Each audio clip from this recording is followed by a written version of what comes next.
My husband abandoned me for another woman and even brought my own family to their wedding abroad.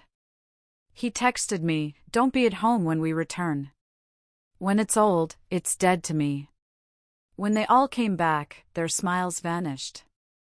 They stood motionless, staring at the bare ground where our house used to stand, murmuring one terrified question to each other. I sat in my car from afar and smiled. What if the person you loved most, the one you built your entire life with, sent you a text message that ripped your world apart, from his wedding to another woman, with your own family cheering him on? This isn't just a story about betrayal, it's about what happens when you decide to utterly dismantle everything they thought they owned. You won't believe this, but there are moments in life when your entire world shatters in an instant, and the people you love hand you the hammer. For me, it was a gut-wrenching text from my husband, sent from his wedding to another woman. And the kicker? My entire family was smiling in the background. "Don't be home when we get back. Once it's old, it's dead to me." That's what it said. I stared at that chilling message for precisely 3 heart-stopping seconds. My breath hitched. Then I lifted my gaze. Right across the street, I saw a construction crew. They were tearing down an old building, floor by methodical floor. Controlled demolition, they called it. And in that moment, a chilling clarity hit me. I knew exactly what I had to do. They wanted me gone? Fine. But I'd make damn sure there was nothing left for them to come back to. The photo was still burning on my screen. I zoomed in, studying every single detail like I was deciphering architectural blueprints. Samuel, my husband of 12 years, was right there in the center, in a tuxedo I'd never seen before. Expensive. Perfectly tailored. The kind of suit that costs at least $3,000. Next to him was Clara Ashford. 28 years old. Blonde hair. Soft waves. In a white dress that probably came from some high-end Boston boutique, one I'd walked past 100 times but never entered because I was always too busy working. But it wasn't Samuel or Clara who made my hands tighten into fists around my phone. It was everyone standing behind them. My mother, Patricia, was there. Beaming in lavender, her favorite color, the same shade she wore to my wedding 12 years ago. She looked happier than I'd seen her in years. Champagne glass raised high. Next to her, my father, Robert. He looked uncomfortable, sure, but he was there. Participating. Not protesting. Not refusing. Just standing there like this was totally normal family behavior. And then my sister, June, holding an actual bouquet, like she was part of the wedding party. The same sister who'd spent the last year telling me I needed to be more supportive of Samuel's career, more understanding when he worked late, more flexible when he canceled our plans. And Marcus. My baby brother. The one I put through college because our parents couldn't afford it. The one I helped with rent for 6 months when he lost his job. The one who called me his hero at his graduation. He was grinning in that photo. Absolutely beaming. Like attending my husband's wedding to another woman was just another fun family vacation. I just sat there in my car, outside the Meridian Tower construction site. My phone lay in my lap. I was trying to process it. Trying to make any of it make sense. But it didn't. None of it did. Across the street, the demolition crew was working on a 1960s office building that had been condemned 6 months ago. I'd watched them start the teardown 3 days earlier. This wasn't explosives. This was surgical. Controlled. They removed windows first, then interior walls, then support beams. Floor by floor. Section by section. The building was coming down in a carefully orchestrated collapse. The foreman stood by the fence, tablet in hand, monitoring every single strike of the excavator. Nothing was random. Nothing was emotional. It was pure, calculated precision. And that's when the absolute clarity hit me. I opened my phone's photo gallery and started scrolling backward. 12 years of marriage in digital form. Our wedding day. Samuel looking at his phone during the reception. Our 5th anniversary trip to Maine. Him disappearing for hours, claiming he needed to take work calls. Last Christmas. He insisted we spend it apart because he needed space to think. Every vacation where he was physically present but mentally miles away. Every dinner where he checked his messages under the table. Every late night at the office that I believed without question. I'd been building our future while he'd been building an exit strategy. Samuel Vaughn. My husband of 12 years. Regional sales manager for a tech company. That's what he told people. That's what I told people. But regional sales apparently involved a lot of hotel rooms and very few actual sales reports. I'd never questioned it because I was too busy running my architecture firm.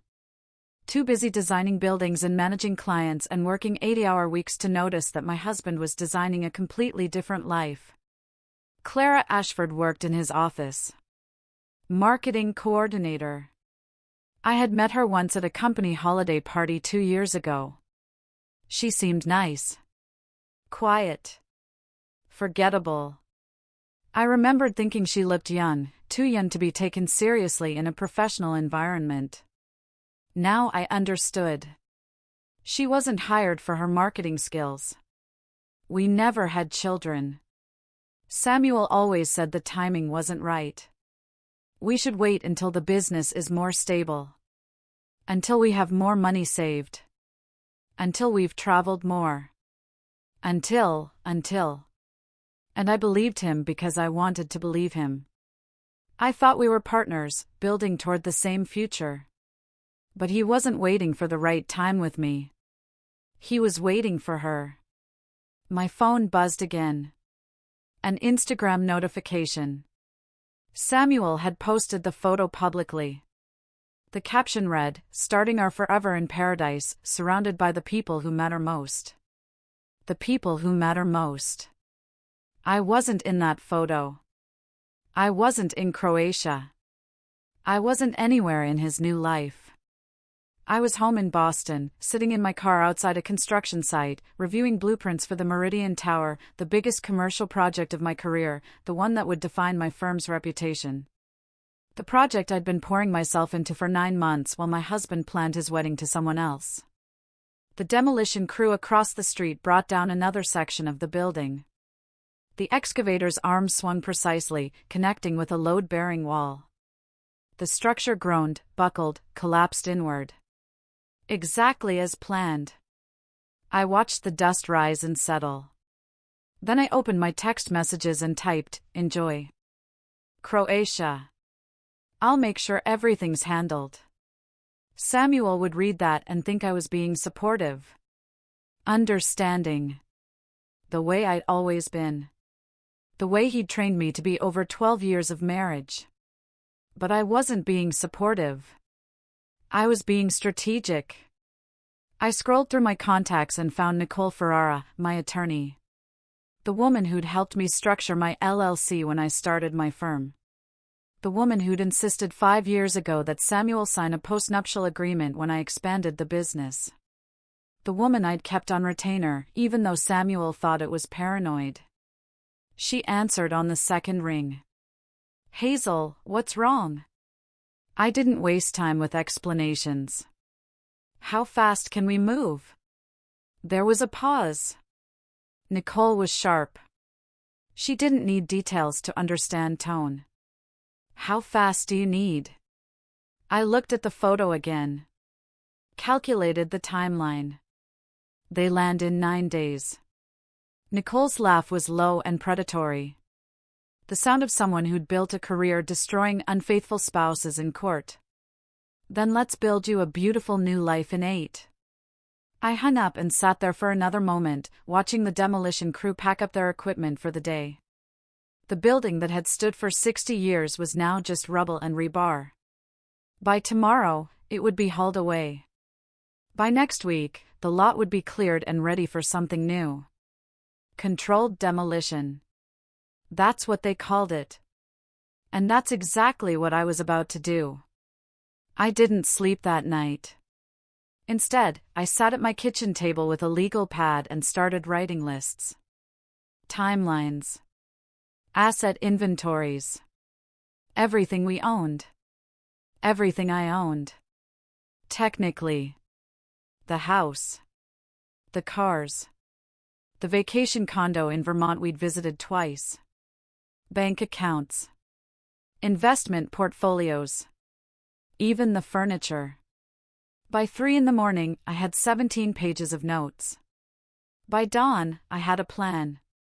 I showered, dressed in my black suit, the one I wore for important client meetings, and drove to Nicole's office in downtown Boston. She texted me her availability at 6 a.m., which told me everything I needed to know about how seriously she was taking this. Her office was on the 14th floor of a glass building overlooking the harbor. Floor-to-ceiling windows. Expensive art on the walls. The kind of space that screamed success and didn't apologize for it. Nicole was already there when I arrived, 2 cups of coffee waiting on her desk. She didn't ask if I was okay. Didn't offer sympathy or platitudes. Just slid a manila folder across the polished wood surface and said, "I filed at 7 this morning. Divorce petition. Grounds, abandonment, adultery, and breach of postnuptial agreement." I opened the folder. The paperwork was extensive, brutal in its precision. "We have evidence," Nicole continued, pulling out her tablet. "Credit card statements going back 18 months. Hotels. Restaurants. Jewelry purchases that never made it to you." She swiped through images. Receipts from places I'd never been. Charges on dates when Samuel told me he was working late. "There's more," she said, and her voice took on an edge. I recognized the tone she used when she was about to destroy someone in court. "Remember that laptop he left open last month? The one you mentioned when we had coffee?" I nodded. I'd been reviewing contracts one evening when Samuel's laptop chimed with a message notification. He was in the shower. The screen was unlocked. I'd glanced over, seeing Clara's name, and made a decision I didn't fully understand at the time. I'd started forwarding myself emails. "I went through everything you sent me," Nicole said. "We have 18 months of correspondence between Samuel and Clara. Planning. Scheming. And this." She turned the tablet toward me. An audio file timestamped from 6 weeks ago. She pressed play. Samuel's voice filled the office. Tinny through the speakers, but unmistakable. "Don't worry, babe. Once I get the money from the house, we can leave sooner. She'll never know until it's too late." Clara's laugh. Light. Carefree. "You're terrible, but I love it." "I love you," Samuel said. "This time next year, we'll be in our place. She'll still be in that office, working herself to death, and we'll be living our actual lives." Nicole stopped the recording. I sat there staring at the tablet, feeling nothing. Absolutely nothing. The words should have hurt. Should have made me angry. Should have done something. But I just felt cold. "He'll be served tomorrow morning at his office," Nicole said. 9 a.m. sharp. "I'm having a process server hand-deliver the papers in front of his colleagues, including Clara." I looked up at her. "Is that necessary?" Nicole's smile was sharp. "You're paying me to win, Hazel. Not to be nice." I signed the papers without reading them. Nicole had never steered me wrong. 5 years ago, when I'd expanded my firm and brought her on retainer, she'd insisted Samuel sign a postnuptial agreement. I had resisted at first. It felt unromantic. Cynical. Like I was planning for failure. "You're not planning for failure," Nicole had told me. "You're protecting what you've built. There's a difference." Samuel had signed it without reading. I remembered him sitting at the same desk, barely glancing at the document, scrolling through his phone while Nicole explained the terms. He'd seemed annoyed by the whole process. Impatient. Now I understood why. He'd already been planning his exit. The postnup just made it more complicated. After signing, Nicole and I spent the next 3 hours going through finances. She had her assistant pull up every account, every asset, every line item from the past 12 years of our marriage. Joint checking account. My deposits totaled $673,000. Samuel's deposits totaled $3,400. I stared at that number for a long moment. $3,400 over 12 years? Where did his salary go? I asked. Nicole pulled up his personal account statements. The ones he didn't know I had access to because I'd been listed as a secondary on the account when we first got married, and he'd never removed me. Restaurants. Hotels. A recurring charge to a jewelry store in Cambridge. Monthly payments to a storage unit I'd never heard of. He's been building a separate life for at least 2 years, Nicole said. Maybe longer. The house was titled solely to my LLC. Purchased 3 years before we married as a business investment property. Samuel had never contributed to the mortgage. The property taxes. The insurance. Or the renovations. Legally, he had no claim to it. The cars? Both registered to my business. Company vehicles. The Vermont condo? Purchased through the LLC. Samuel had never made a single payment. He owns nothing, Nicole said flatly. According to the postnup, any assets purchased or maintained during the marriage using your business income remain solely yours. He signed away any claim to marital property beyond what he directly contributed. So, the $3,400, I said, is all he's legally entitled to. I had Nicole liquidate our joint accounts that afternoon. Every dollar I deposited over 12 years moved to a new account in my name only. I left Samuel exactly $3,400. Fair is fair. When I got home that evening, the house felt different. Not because of what was missing, but because of what I now understood had never really been there.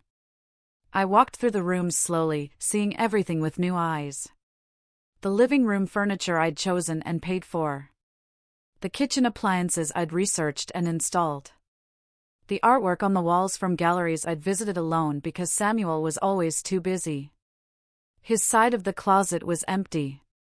He'd packed for Croatia, but left everything else behind. His winter coats. His work clothes. His shoes lined up neatly on the rack I bought him 3 Christmases ago. He assumed he'd come back to it. That I'd still be here waiting. That this house, this life, would be his safety net while he figured out his new life with Clara. I started packing his belongings into boxes. Methodically. Without emotion. His clothes went into donation bags. His vintage movie poster collection, the one he claimed was worth thousands, got carefully rolled and packed. Let him come back for it if he wanted it that badly. But something told me he wouldn't. By day 2, the boxes were piled in the garage. I'd called Goodwill. They'd pick everything up on Friday. Mrs. Kolsky caught me loading the last bag into my car that afternoon. She was in her garden, pruning roses, but I knew she'd been watching. Spring cleaning, she called, walking over. I forced a smile. Something like that. She looked at the boxes, then at me. Her expression shifted. Is everything okay with you and Samuel? I haven't seen him around lately. He's traveling, I said. Extended trip. Mrs. Kolsky nodded slowly, but her eyes said she didn't believe me. Well, if you need anything, I'm fine, I interrupted. Really? Just busy with work. That evening, I saw her standing on her porch talking to Mr. Peterson from across the street. Both of them kept glancing toward my house. Let them wonder. Let them gossip. In a few days, they'd have real news to discuss. Day 3 ended with me sitting alone in the living room, drinking wine from a bottle I bought last month for a dinner party we never had. Samuel had cancelled at the last minute. Work emergency, he'd said. I pulled out my phone and opened Instagram. Samuel had posted again. More photos from Croatia. Him and Clara on a sailboat. Sunset behind them. Her hand on his chest. His arm around her waist. My mother had commented, "Beautiful couple. So happy for you both." My sister June had tagged herself, "Best family vacation ever." #blessed. They were performing happiness. Broadcasting it. Making sure everyone saw it. While I sat here in the house I'd bought, drinking wine I'd paid for, surrounded by furniture I'd chosen, systematically dismantling the life they assumed would be waiting when they returned. I didn't cry. I was done crying. Instead, I opened my laptop and started researching demolition companies in the Boston area. Westwood Demo and Excavation had a 5-star rating and a waiting list 3 months long. I called them anyway. The man who answered sounded tired. "We're booked solid through January. If you want to leave your information, I need a house demolished in 5 days," I said. Full teardown. "I'll pay double your rate." There was a pause. "Ma'am, permitting a loan takes 4 to 6 weeks. We can't just, I'll have the permits by tomorrow afternoon." Another pause. Longer this time. "What's the address?" I gave it to him. Heard typing on the other end. "That's a historic property," he said. 1920s colonial. Beautiful structure from the listing photos. "You sure you want to tear it down?" Positive. More typing. "Then let me talk to Jack. He'll call you back within the hour." Jack Morrison called me 43 minutes later.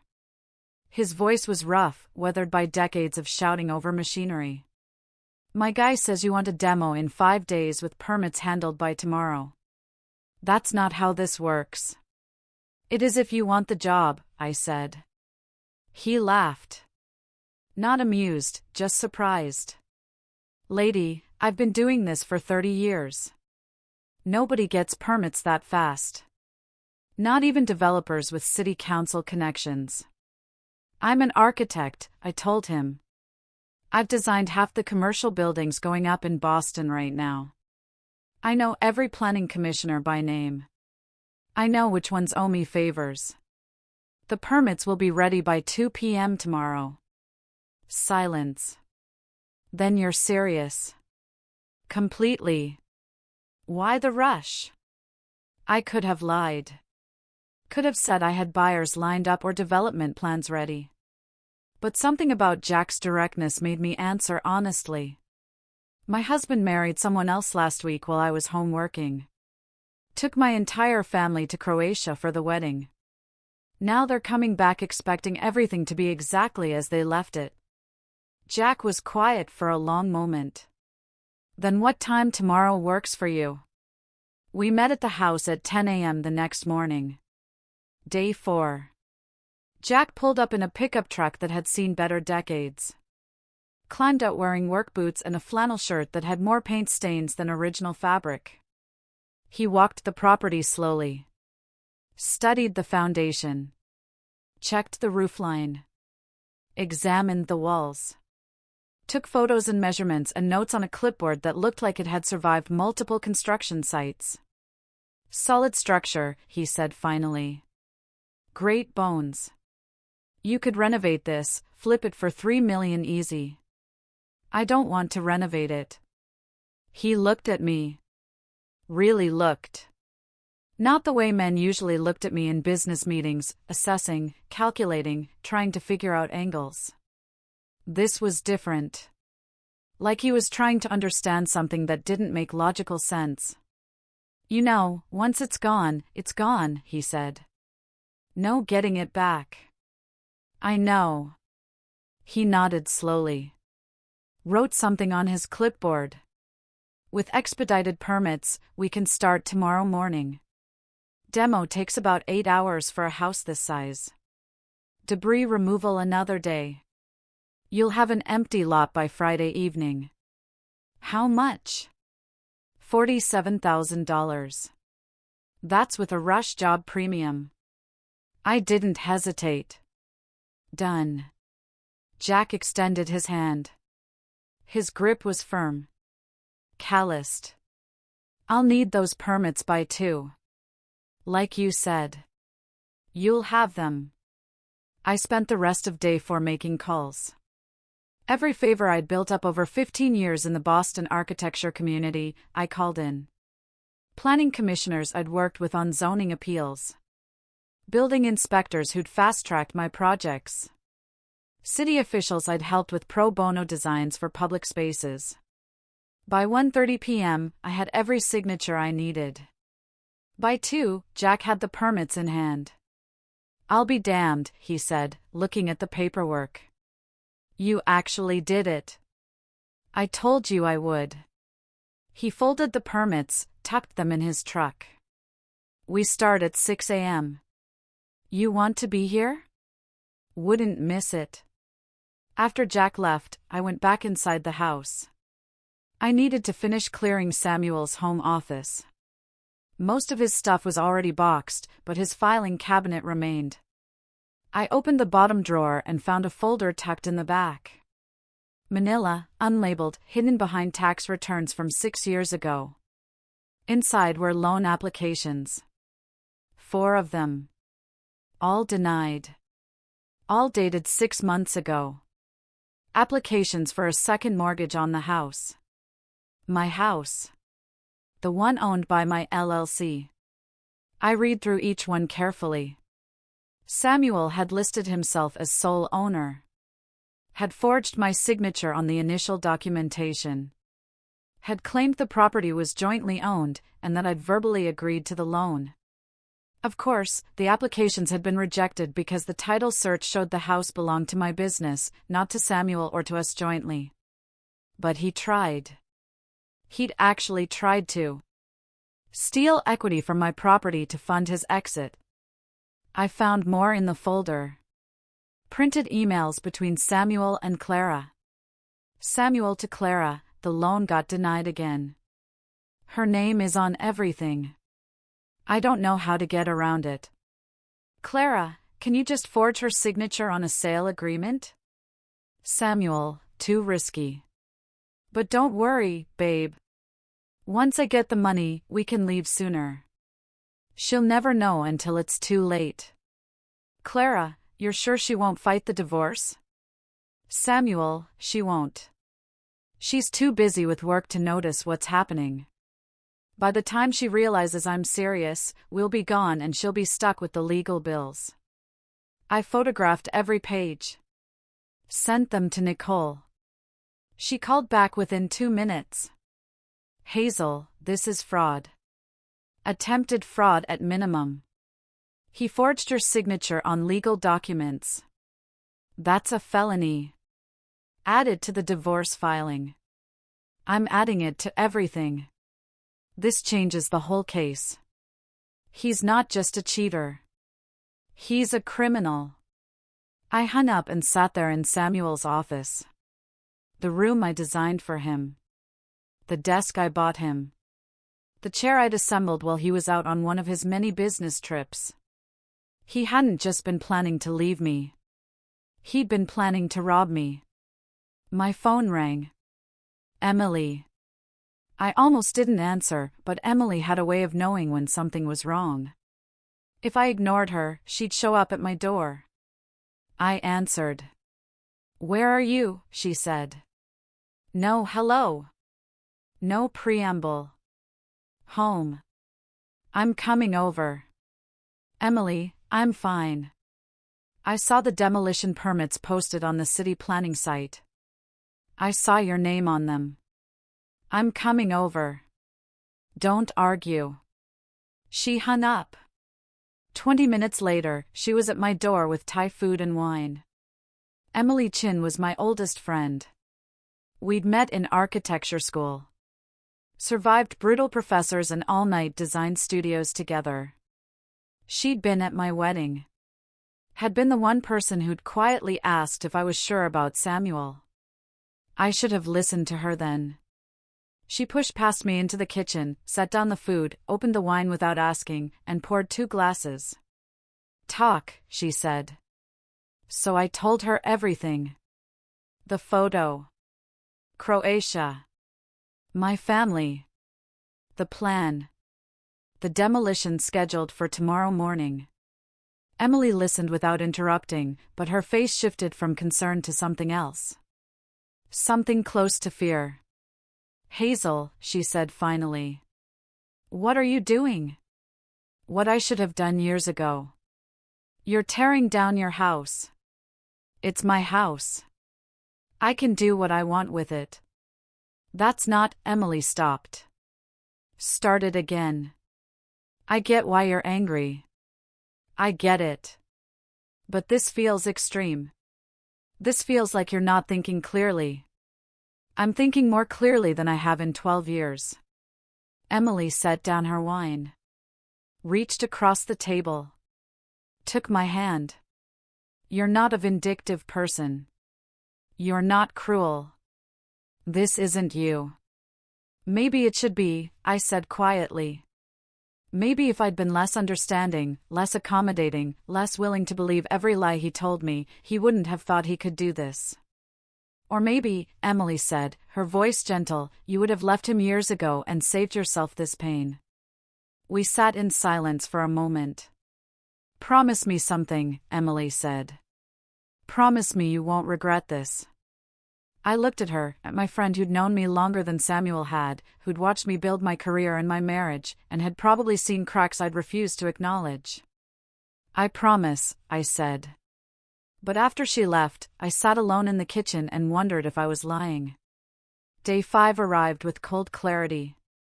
I woke at 5, dressed in jeans and my favorite black jacket, made coffee, and drove to the house. The Westwood crew was already there. 3 trucks. 6 workers. Equipment being unloaded with practiced efficiency. Jack saw me and walked over. "Last chance," he said. "Once we start, there's no stopping it." I looked at the house. At the windows I'd chosen. The door I'd painted. The porch where I'd sat countless evenings waiting for Samuel to come home. "Start," I said. The machinery roared to life. Mrs. Kolsky appeared on her porch in a bathrobe, eyes wide. Other neighbors emerged. Mr. Peterson. The Doms. The retired couple from the corner who always waved but never spoke. Mrs. Kolsky rushed over. "Hazel, what's happening?" I smiled. Took a sip of coffee. Renovation. Full demo. Starting fresh. "But where will you live?" "I've made arrangements." The wrecking ball swung. Connected with the east wall, the wall where Samuel had hung his vintage movie posters. The impact was deafening. The wall crumbled. And I felt nothing. By noon, the house was rubble. By 3, the second floor was dust. By sunset, there was nothing left but broken pieces scattered across the lot like the remains of a life I no longer recognized. I stood there watching until the crew packed up their equipment and Jack approached, wiping his hands on his jeans. "You okay?" he asked. I didn't know how to answer. I felt empty. Lighter. Free. Terrified. All of it at once. "Yeah," I finally said. "I think I am." Jack nodded. Didn't push. "We'll be back tomorrow morning at 6 o'clock to haul the debris. Should have the lot cleared by evening." I thanked him and watched his truck disappear down the street. Then I stood alone in the growing darkness, staring at what used to be my home. Day 6 arrived with gray skies and the rumble of debris removal trucks. I was there at dawn again. Couldn't stay away. Needed to see every piece of it disappear. The crew worked with mechanical efficiency. Front-end loaders scooped up chunks of what used to be walls and floors and ceilings. Dump trucks backed up, filled, drove away. Again and again. Each load carrying away another piece of 12 years. I watched the kitchen island get loaded into a truck. The marble countertops I'd chosen from a supplier in Cambridge. The custom cabinets I'd designed myself. We'd eaten our first meal in this house at that island. Takeout Chinese, because we were too exhausted from moving to cook. Samuel had toasted with a beer bottle. To our future, he'd said. I wondered if he'd already been planning his exit then, or if that came later. The mantle went next. I'd hung our wedding photo there for 6 years before taking it down. I told myself it needed reframing. The truth was, I couldn't look at his smile anymore without wondering if it had ever been real. The deck we built 3 summers ago, the one where we were supposed to grow old together, drinking coffee and watching sunsets, was broken into pieces and hauled away by 11. By afternoon, the lot was nearly clear. Just dirt and scattered debris. The crew brought in a grader. Leveled everything. Smoothed it out. By evening, it was done. I stood at the curb, staring at the empty space where a $2 million home had existed 24 hours ago. A woman jogged past. Stopped. Looked at the lot, then at the neighboring houses, then back at the lot. Didn't there used to be a house here? She asked. I turned to her. Kept my expression neutral. Must be thinking of a different street. She frowned, clearly confused. I could have sworn. She shook her head. Never mind. Sorry. She jogged on. I watched her go and felt something close to satisfaction. It was working. I was erasing us. My phone rang. June's name flashed across the screen. I almost didn't answer, but curiosity won. Hazel. Her voice was bright. Cheerful. Completely oblivious to what she'd participated in. We're having the best time. Croatia is gorgeous. You should see the beaches. The food is incredible. And the wedding was just, I got Samuel's text, I interrupted. Silence. Then, oh. That. Her tone shifted immediately. Less bright. More defensive. Look, she continued, we didn't want to get involved in your marriage problems. But Samuel said you two had been over for a while. He said you knew about Clara. That you'd both agreed to. I agreed to nothing. I said. My voice came out colder than I intended. He's lying to you. He's lying to all of you. June sighed. That exasperated sound she always made when she thought I was being difficult. You always do this, Hazel. Always assume everyone's against you. But Samuel loves you. He needs something different now. Someone who makes him happy. The words landed like a physical blow. Someone who makes him happy? I repeated slowly. I made him happy for 12 years, June. I put you through college when Mom and Dad couldn't afford it. I helped them with house payments when Dad lost his job. I've held this family together. Well, all of you, we have to go. She cut me off. The reception's starting. We'll talk when we get back. Okay? The line went dead. I stood there staring at my phone, processing what had just happened. They weren't just attending his wedding. They were defending him. They'd chosen his side. All of them. I called Nicole. I need to move faster, I told her. They land in 3 days. Already on it, she said. Come to my office tomorrow. I have something you need to see. I met Nicole at her office on day 7. The skyline outside her windows was gray with clouds threatening rain. She had a folder waiting, thicker than the others. I did some digging on Clara Ashford, Nicole said, sliding it across her desk. Turns out your husband has interesting taste in women. I opened the folder. Financial records. Background checks. Family information.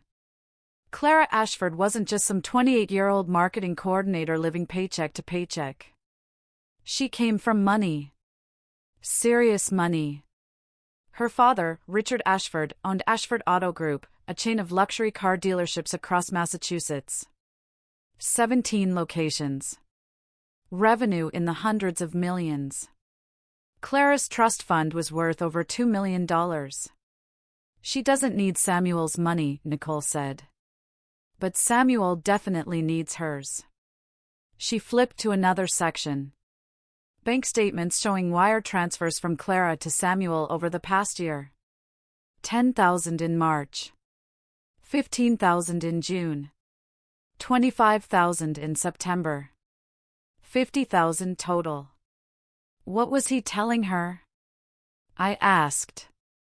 Nicole pulled up emails she'd subpoenaed from his account. Samuel to Clara, the house is almost paid off. Once the divorce is final, I'll have access to the equity. We can buy that condo in Miami you liked. Clara to Samuel, how much equity are we talking? Samuel, at least $1 million. Maybe more. She doesn't pay attention to finances. She'll sign whatever I put in front of her. I read it 3 times.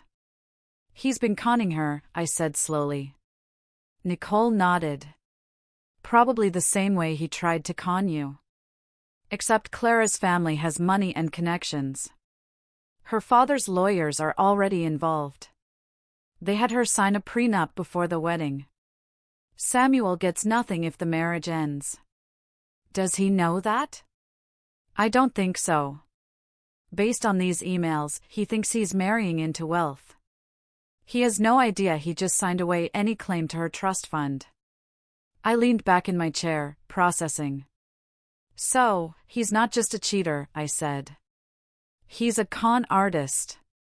A bad one, Nicole agreed. But yes. Suddenly my revenge felt bigger than just me. This wasn't just about what he'd done to me. It was about stopping him from doing this to someone else, even if that someone else was Clara.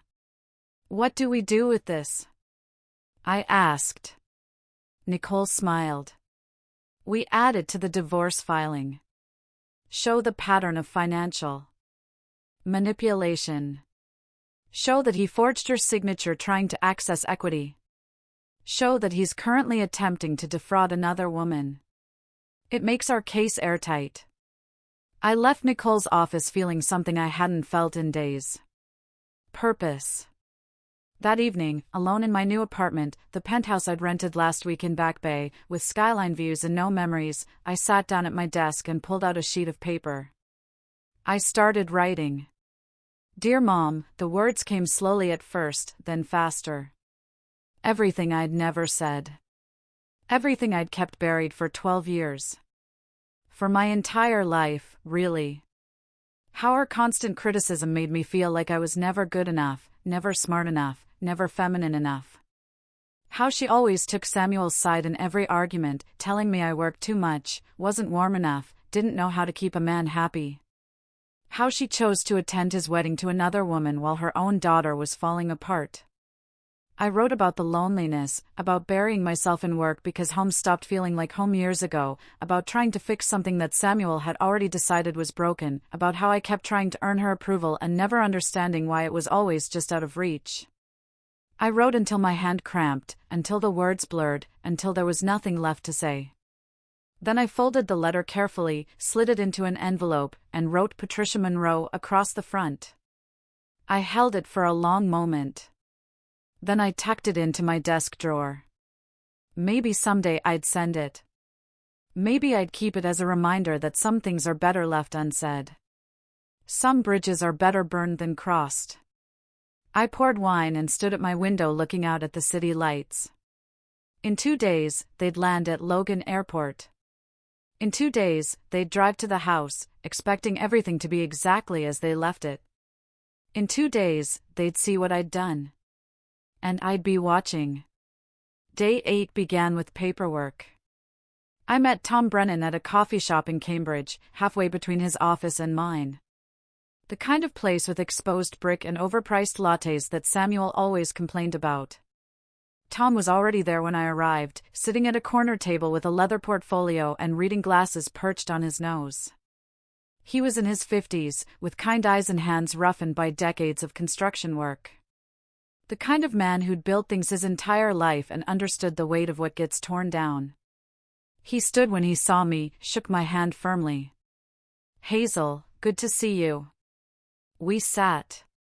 He opened the portfolio, pulled out the deed and transfer documents. "This is a hell of a lot," he said, reviewing the papers one more time. "Prime location, great zoning. I'm still surprised you're selling. Property like this doesn't come available often." I wrapped my hands around my coffee cup. The heat felt grounding. "Time for a change," I said simply. Tom nodded. Didn't push. He signed where his attorney had flagged, then slid the documents across the table. I signed my name on 6 different pages. Witnessed. Notarized. Final. Just like that, $3.2 million transferred into my business account. Tom shook my hand again. "Good doing business with you. And if you ever need architectural work for future developments, give me a call. I've seen your designs. You're good." "I will," I said. "Thank you." He gathered his papers, stood, paused. "I hope whatever you're starting fresh from. I hope it's worth it." I watched him leave, then sat alone at that table for another 20 minutes, staring at the signed documents in front of me. The house was gone. The money was mine. Samuel and my family were returning tomorrow. There was no going back now. I drove to the parking garage where I'd left my car and sat behind the wheel for 20 minutes, hands gripping the steering wheel, breathing slowly, deliberately. I wasn't scared, but I wasn't entirely sure I was okay either. The penthouse I rented last week was in Back Bay, 17th floor. Floor-to-ceiling windows overlooking the city. 2 bedrooms, even though I only needed one. Modern kitchen with appliances I'd probably never use. The kind of place I'd always wanted, but never suggested to Samuel because he thought downtown living was too flashy and not practical. I'd moved in 3 days ago with a few things I'd taken from the house. My clothes. My laptop. My favorite chair from the home office. Everything else was new. Furniture I had ordered online and had assembled by professionals. Dishes I'd never eaten off of. Towels that still had tags. It was beautiful. It was also completely empty of anything that felt like me. I was unpacking the last box, books mostly, when my doorbell rang. Emily stood in the hallway holding 2 bottles of wine and an expression that said she was prepared to stage an intervention. "We need to talk," she said, pushing past me into the apartment. She set the wine on the kitchen counter, surveyed the space with the critical eye of someone who'd known me for 15 years. "Nice place," she said. "Sterile, but nice. I just moved in 3 days ago. You've had time to make it feel like home." She opened one of the wine bottles without asking, poured 2 glasses, handed me one. "Except you're not trying to make it feel like home. You're hiding." I took the wine. "I'm not hiding." "You're isolating," Emily said, settling onto my couch. "You're not answering my texts. You're not coming to yoga. You've canceled lunch 3 times. You're disappearing, Hazel." I sat beside her, stared out at the city lights beginning to glow in the dusk. "I'm fine. Just busy. Busy demolishing your life." She turned to look at me. Not accusing. Just sad. You used to talk to me about everything. Now you're like, I don't know. Like you're somewhere else. Like you've already left and your body just hasn't caught up yet. I took a long drink of wine. I am somewhere else, I said quietly. The person I was, the one who believed in love and family and partnership. She's gone. She died when that photo came through. This, I gestured at the apartment, at myself. This is what's left. Emily sat down her wine. Reached over and took my hand. What if you regret this? The question hung in the air between us. Then I'll live with it, I said. But at least it'll be my regret. My choice. Not his. Emily squeezed my hand. I'm worried about you. I know. I'm not saying what you did was wrong. I'm just saying. She paused, searching for words. I'm saying make sure you're doing this for the right reasons. Not because you're hurt, not because you're angry, but because it's actually what you want. It's what I want, I said. But even as I said it, I wondered if I believed it. Emily stayed for 2 more hours. We drank wine. Talked about her work. Her life. Anything but mine. When she finally left, she hugged me tight at the door. Call me tomorrow, she said. After whatever happens, call me. I promised I would. That night, I couldn't sleep. I lay in my new bed in my new apartment, staring at the ceiling, listening to the unfamiliar sounds of downtown traffic and my own thoughts spiraling. Tomorrow they'd land. Tomorrow they'd see. I must have drifted off around 2 a.m., because I woke at 3:17 from a dream that felt more real than the waking world. I was walking through the house, but not the demolished version, the complete version, every room intact, every piece of furniture in place. Samuel was there. Not the 40-year-old man who'd betrayed me. The younger version. The one I'd met at a mutual friend's party 16 years ago. The one who'd made me laugh. The one I'd fallen in love with. Why are you doing this? He asked. I tried to answer but couldn't form words. I walked through rooms, touching walls that no longer existed. The kitchen. The living room. The bedroom. My mother appeared in the kitchen wearing that lavender dress. You were always so cold, Hazel, she said. Her voice was gentle, but the words were knives. No wonder he left. I woke up gasping, tangled in sheets, heart pounding. 3:17 a.m. I got up, poured water with shaking hands, stood at the window, looking out at Boston's sleeping skyline. Tomorrow they'd land. Tomorrow they'd see what I'd done. Tomorrow everything would change. I should have felt triumphant. Vindicated. Strong. Instead, I felt hollow. I picked up my phone, scrolled to Samuel's contact. My finger hovered over the call button. What would I even say? I demolished our house because you married someone else. I erased 12 years because you erased me first. I put the phone down. There was nothing left to say to him. To any of them. I climbed back into bed but didn't sleep. Just lay there watching the numbers on the clock change. 4. 5 a.m. 6 a.m. My phone buzzed at 6:30. A text from my father. Robert Monroe. The man who'd spent my entire childhood letting my mother make every decision. Who stayed quiet during every family conflict. Who never once took my side against her. The message was long, longer than any text he'd ever sent me.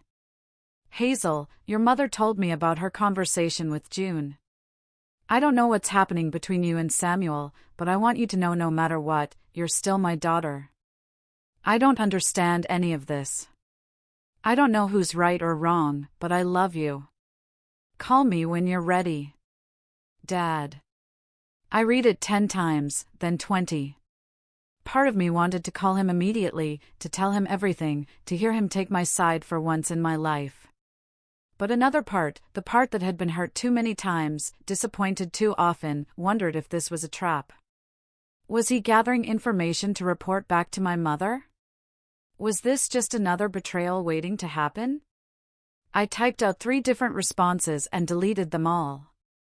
Finally, I just saved the message and set my phone down. Maybe later. Maybe after. Maybe never. I got up. Showered. Dressed in the black suit I'd worn to meet Tom Brennan. My power suit. My armor. I made coffee that I didn't drink. I checked my phone obsessively. Their flight was scheduled to land at 2:35 p.m. I'd already calculated the timeline. Customs. Baggage claim. 3 luxury SUVs. Samuel had posted photos of them yesterday with a caption, "Coming home in style." They'd arrive at the house around 4. And I'd be there, watching from across the street. Watching them see what I'd done. I sat on my couch, staring at the city, counting down the hours and wondering if Emily was right. Wondering if I'd regret this. Wondering if the person I'd become in the past 8 days was someone I'd even recognize a year from now. But it was too late to wonder. The house was gone. The money was transferred. The revenge was set. All that was left was to watch it unfold. At 2:35 p.m., their flight landed at Logan. I tracked it on my phone from my car, parked across the street from where the house used to be. The lot looked perfect. Fresh sod that had been laid with professional precision. Green. Uniform. Undisturbed. I'd even had a small decorative bench installed near the sidewalk yesterday. A touch I couldn't resist. Made the empty lot look intentional, like it had always been this way, like nothing had ever existed here. I was wearing my power suit. Black Armani. Red bottom heels. The outfit I wore when I closed major deals or presented to difficult clients. My armor. Coffee sat in the cup holder, still hot. I'd stopped at the same shop where I'd met Tom Brennan 2 days ago. I checked my phone again. They'd be through customs by now, collecting luggage, finding their rental cars. Samuel had posted about the SUVs yesterday. 3 luxury vehicles. Quite expensive. Coming home in style, his caption had read. I wondered if Clara's father had paid for them. The afternoon was cool. October in Boston. The kind of weather that makes people post about fall leaves and pumpkin spice. Normal people. People whose lives weren't currently imploding. I waited. At 3:58, the first SUV turned onto the street. Then the second. Then the third. My heart rate didn't change. My hands didn't shake. I just watched. They pulled up to the curb, or rather, to where they expected the driveway to be. The engines cut. Doors opened. Samuel emerged first from the middle vehicle. Sun relaxed. Wearing a linen shirt that probably cost $200. He stretched, said something to Clara that made her laugh. Clara stepped out next. Blonde hair in waves. White sundress. The ring on her left hand catching the afternoon sun. She looked happy. Carefree. Like someone who'd just returned from the best vacation of her life. My mother came next from the lead SUV. Designer sunglasses. Lavender scarf, the same shade she'd worn in the wedding photo.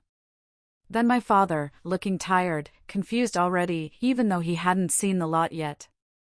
June emerged, scrolling through her phone. Marcus started unloading luggage. Suitcases. Duty-free bags. Souvenirs from a trip that had celebrated my marriage ending. They were all smiling. Laughing. talking over each other about the flight, the food, the memories they'd made. Until Samuel turned toward where the house should be. His body went rigid. The smile disappeared. He took 2 steps toward the lot and stopped. Just stopped. Clara noticed first. "Babe?" She was still holding a shopping bag, still half smiling. "What's wrong?" Samuel didn't answer. Couldn't answer. He was staring at the empty space like it was a puzzle his brain couldn't solve. Clara followed his gaze. Her smile faded. The shopping bag slipped from her fingers. "Where's?" She started, stopped. "Where's the house?" My mother's voice cut through the confusion like a knife. "Robert! Robert!" She grabbed my father's arm, her voice climbing toward hysteria. "Where is it? Where's the house?" My father turned. His face went pale. June's phone clattered to the sidewalk. Marcus dropped 2 suitcases. For a moment, no one moved. They just stood there on the sidewalk, surrounded by luggage and shopping bags, staring at pristine green grass and empty space where a $2 million home had stood 9 days ago. Samuel spun in a circle. Looked at the neighboring houses. The Kolskis' place to the left. The Petersons to the right. Both exactly where they'd always been. He looked at the mailbox, still standing at the curb, the numbers clearly visible. The right address. "What?" His voice came out strangled. "What? What, they?" That's when Tom Brennan's truck pulled up. He'd been driving past, saw the commotion, and pulled over. Good man. Exactly the kind of timing I'd hoped for, but hadn't counted on.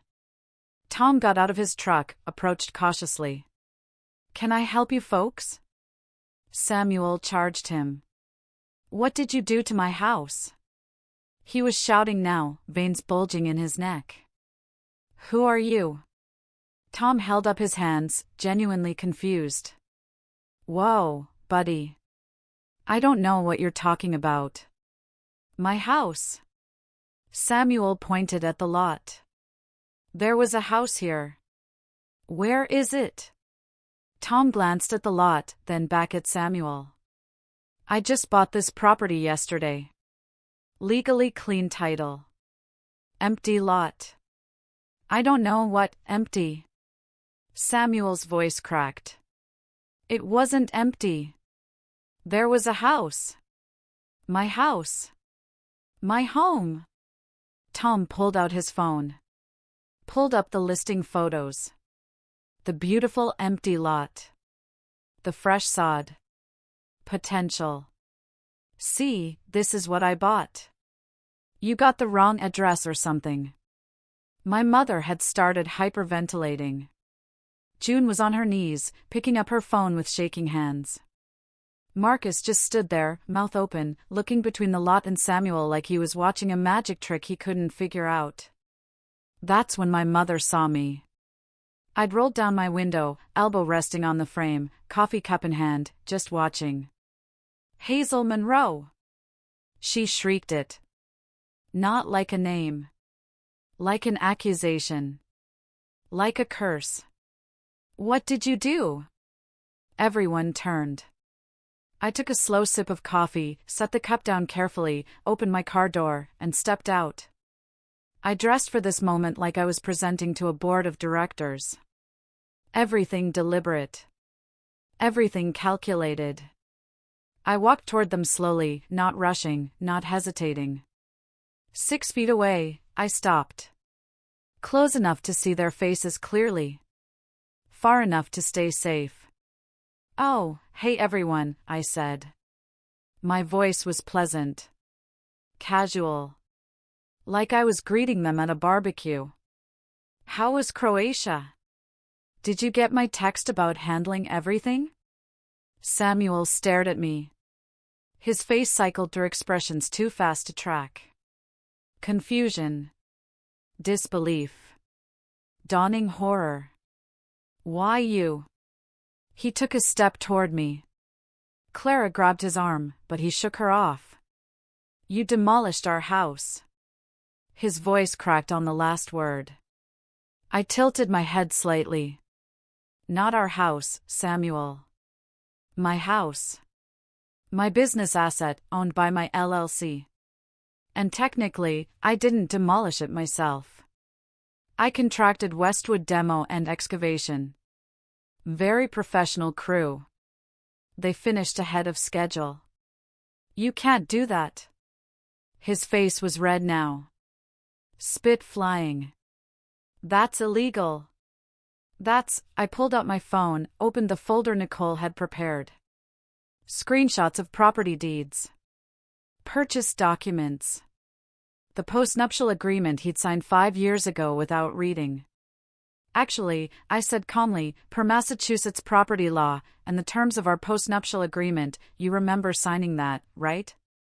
You were so busy on your phone that day, I can do whatever I want with my solely owned business assets. The house was purchased by my LLC 3 years before we got married. You never contributed to the mortgage, the taxes, the insurance, or the renovations. Legally, you had zero claim to it. I turned to Clara for the first time. Really looked at her. That sounds like a you problem, Clara, I said. But congratulations on your wedding. Beautiful photos. I especially love the one of my mother wearing white too. Your ceremony. Very classy. Clara made a sound somewhere between a gasp and a sob. My mother stepped forward. Her face was twisted with rage and something else. Fear. Hazel Monroe, she said. Her voice shook. You will fix this right now. This is family property. We helped. Did you? I interrupted. Did you help? Because I have 12 years of receipts that say otherwise. Every renovation. Every repair. Every property tax payment. All mine. Documented. Booked. Paid for from my business accounts. I took a step closer. You helped by what, exactly? Visiting for holidays? Eating food I cooked? Criticizing my career choices? Telling me I worked too much, that I wasn't feminine enough, that I didn't know how to keep a man happy? My mother stepped back. Actually stepped back, like I'd physically pushed her. I'm your mother, and you went to his wedding. I pointed at Clara, without looking at her. To her. While he was still married to me. You wore lavender, the same color you wore to my wedding. You smiled for photos. You toasted their future. You celebrated the end of my marriage like it was a family vacation. My voice dropped lower. Colder. So, let's not pretend family loyalty means anything coming from you. The silence that followed was suffocating. My father looked like he wanted to disappear into the sidewalk. June had stopped crying, her face frozen in shock. Marcus stood with his hands clenched at his sides, jaw working. This is insane, Marcus finally said. His voice cracked. Hazel, you can't just, I already did, Marcus. My voice went cold. And just so we're clear, that college tuition I paid? Consider it repaid with interest in the form of this valuable life lesson. Don't betray the person who's been holding your life together. He turned away, actually turned his back on me. June was still on her knees, phone in her shaking hands. My father looked like he'd aged 10 years in 10 minutes. Tom Brennan had backed away slowly, climbed into his truck, and driven off. Smart man. Then Clara found her voice again. You're a bitch, she screamed it, full volume. Her pretty face twisted into something ugly and raw. All the soft sweetness from the wedding photos was gone. This was real, Clara. You're a vindictive, cruel, pathetic, I'm an architect, I said calmly. There's a difference. I build things. I also unbuild them when necessary. I even smiled a little. Controlled demolition. It's all about precision. Clara lunged toward me. Samuel grabbed her arm, pulled her back. Clara, don't. How are we supposed to afford, she started, then caught herself. Too late. I smiled. Afford what, Clara? I thought you came from money. Isn't your father worth millions? Doesn't he own all those car dealerships? Her face flushed red. Or I looked at Samuel now. Did you lie to her, Samuel?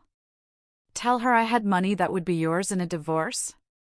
What is she talking about? He asked Clara. Nothing, Clara said quickly. She's just, or maybe, I continued, Clara lied to you about her trust fund, about her family's money, about what she could offer you once you finally got rid of the wife who was funding your life. I let that hang in the air. The silence was exquisite. Samuel looked at Clara. Clara looked at the ground. June looked between them like she was watching a tennis match. My mother's mouth had formed a perfect O of shock. You deserve each other, I said simply.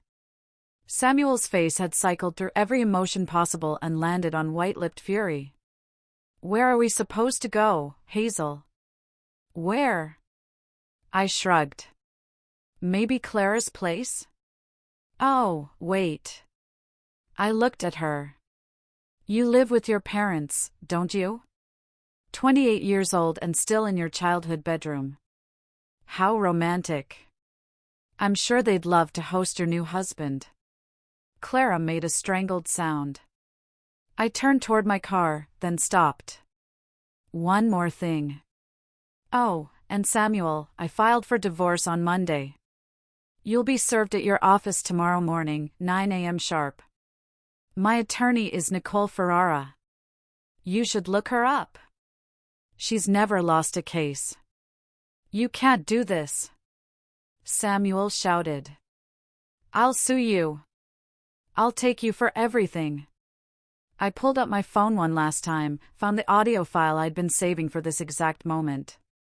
And just so we're all clear about who the victim is here, I hit play. Samuel's voice filled the street. Tinny through my phone speaker, but unmistakable.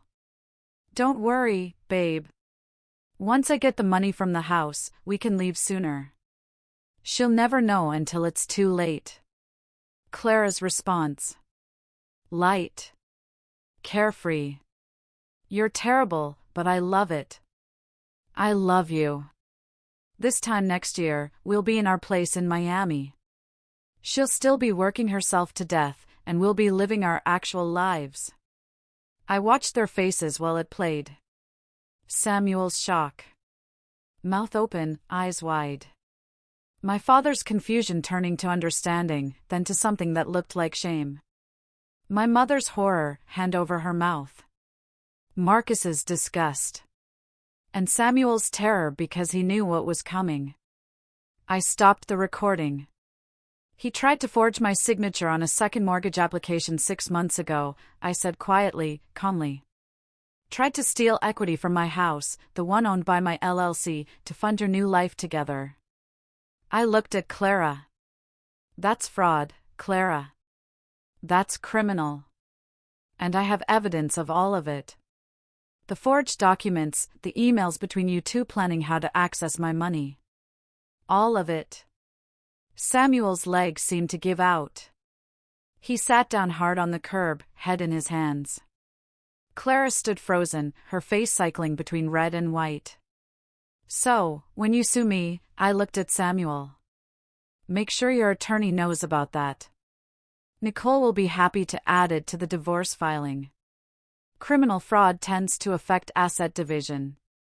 Just FYI. I opened my car door. Wait, my father said. His voice was hoarse. Hazel, wait. I paused. Looked at him. He looked old. Tired. Sad.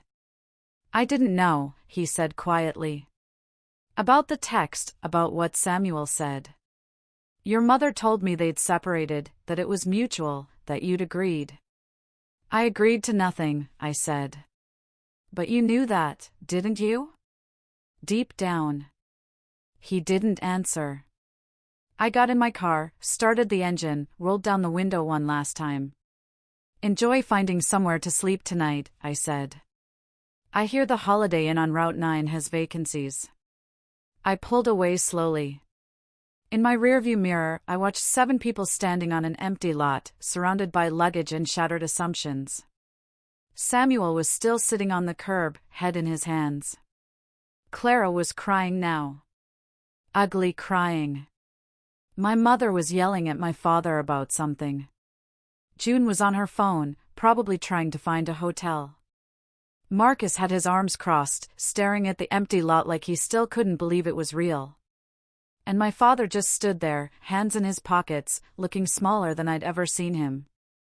I drove 3 blocks before I had to pull over. My hands were shaking. Not from fear or regret, but from adrenaline. From the pure, undiluted satisfaction of watching them realize what they'd lost, what they'd thrown away, what they'd underestimated. I sat there for 10 minutes, breathing slowly, letting the shaking subside. My phone started buzzing. Calls. Texts. Dozens of them.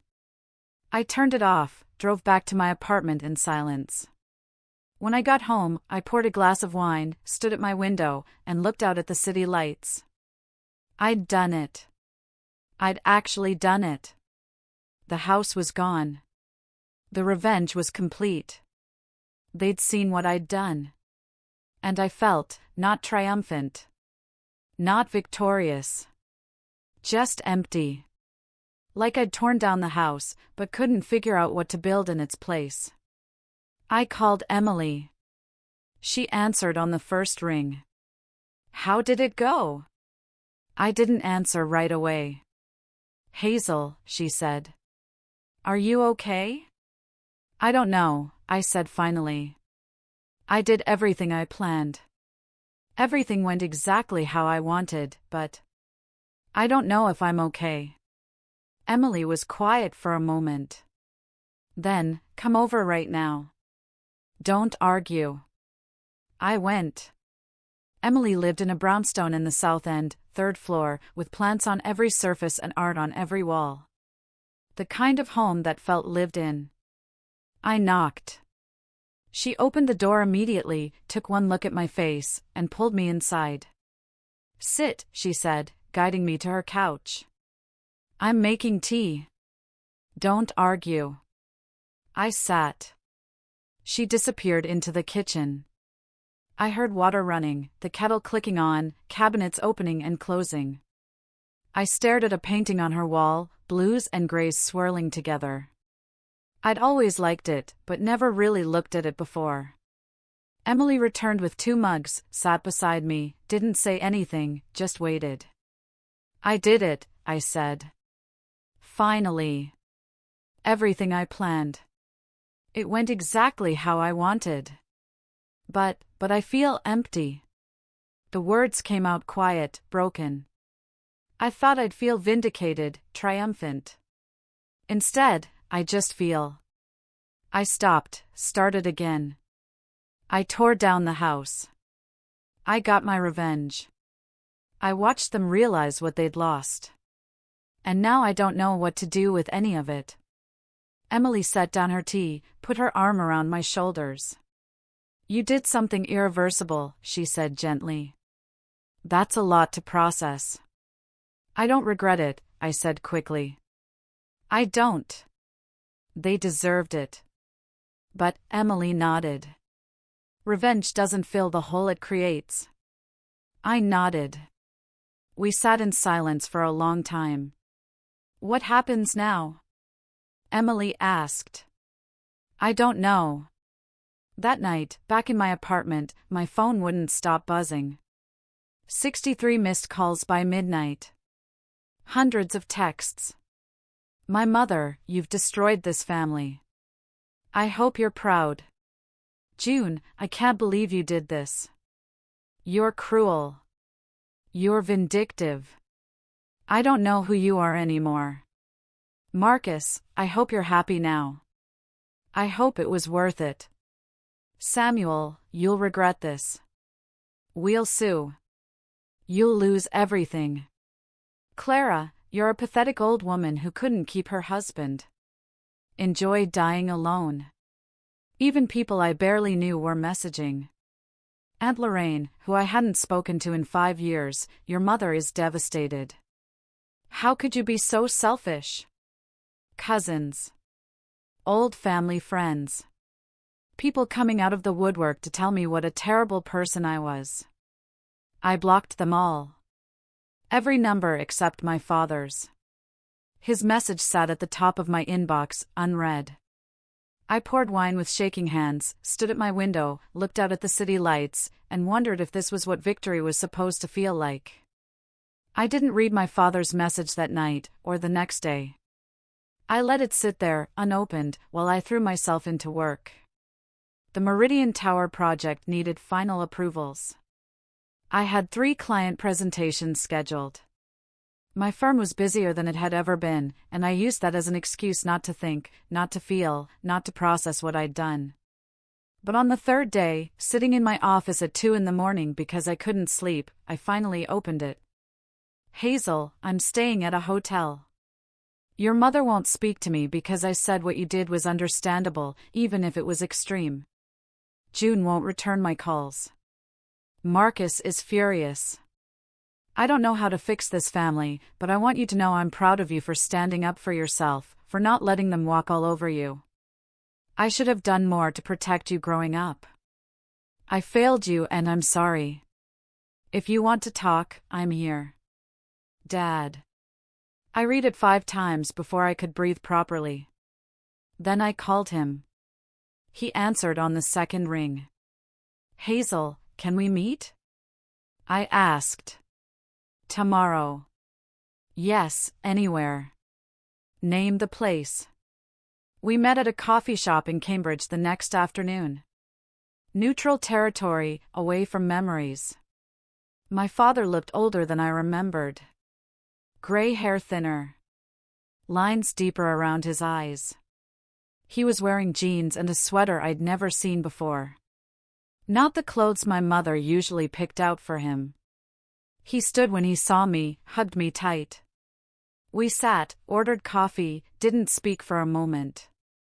Your mother is threatening divorce, he said finally. His voice was quiet, resigned. Because I won't condemn you. Dad, I don't want to ruin your marriage. You didn't ruin anything, honey. He looked at me directly. I'm finally seeing clearly what's been broken for years. Maybe decades. Your mother has always needed someone to blame, someone to control, and I let her. I let her criticize you. I let her favor June. I stayed silent when I should have spoken up. You're speaking up now. He smiled sadly. 30 years too late. We talked for 2 hours. About my childhood. About how I'd always felt like I was trying to earn approval that never came. About how my mother's criticism had shaped me into someone who worked constantly, trying to prove I was good enough. About June, how she'd always been the favorite because she was easier, more compliant, less threatening. About Marcus, how I'd stepped into the role of provider because someone had to. I can't fix the past, my father said finally. But I'd like to be part of your future, if you let me. I reached across the table, squeezed his hand. I'd like that, I said. It wasn't forgiveness. Not entirely. But it was a beginning. 6 months passed. The lot where my house had stood became the Monroe Heights development. 8 luxury townhouses. My design. My vision. The project attracted attention. Architecture magazines featured it. Industry publications interviewed me about the concept. Building modern luxury on historic lots, honoring the past while creating something new. I didn't tell them the full story, just the professional version. My firm's client list doubled, then tripled. I hired 3 new architects, including a young woman named Sarah Chin, who reminded me of myself at 25. Brilliant. Driven. Hungry to prove herself. I mentored her the way no one had mentored me. Taught her to negotiate. To value her work. To never let anyone make her feel small. Emily and I had coffee every Sunday. She never said, "I told you so," but she did say, "I'm glad you're okay," more often than necessary. My father and I had dinner once a month. He'd separated from my mother officially in January. Moved into a small apartment in Somerville with a view of the river. He seemed lighter. Younger somehow. Like he'd been carrying weight for decades and finally set it down. We didn't talk about June or Marcus. That bridge was burned, and would stay burned. But we talked about everything else. His dreams of traveling. My plans to open a second office in New York. The life he was building in his 70s. The life I was building in my 40s. Healing wasn't linear. Some days I felt strong. Other days I woke up from dreams about the house and felt hollow. But the hollow days became less frequent, and the strong days became my foundation. On a Tuesday evening in late April, my phone buzzed with a message from an unknown number. I almost didn't open it, but curiosity won. "Samuel, I've had time to think. We made mistakes. Can we talk?" I stared at those words for exactly 3 seconds. Thought about the photo he'd sent from Croatia. The caption that called me dead. The house he tried to steal from. The 12 years I'd given him while he planned his exit. Thought about the woman I used to be. The one who would have read that message and felt hope. Who would have called him back?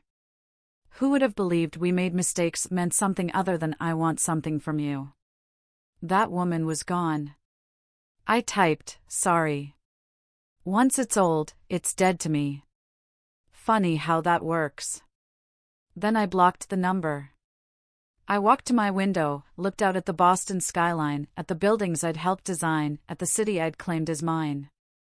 The demolition hadn't just been about destroying a house. It had been about destroying the version of myself who accepted betrayal, who made excuses for people who didn't deserve them, who built a life for others while neglecting to build one for herself. That woman was dead. In her place was someone stronger. Harder in some ways. More careful with trust. But also more honest about what I wanted. More willing to walk away from what didn't serve me. More certain that being alone was better than being with people who made me feel alone. They'd wanted me gone. I'd made sure there was nothing left for them to come back to. And in the empty space where that life used to be, I'd built something better. Something that was entirely, permanently mine. I poured wine. Toasted my reflection in the window. To new foundations. To controlled demolitions. To the life I built alone, and the peace I found in its silence. What do you guys think? Was it worth it? Have you ever had to demolish a part of your life to truly rebuild? Let me know in the comments. I'd love to hear your stories.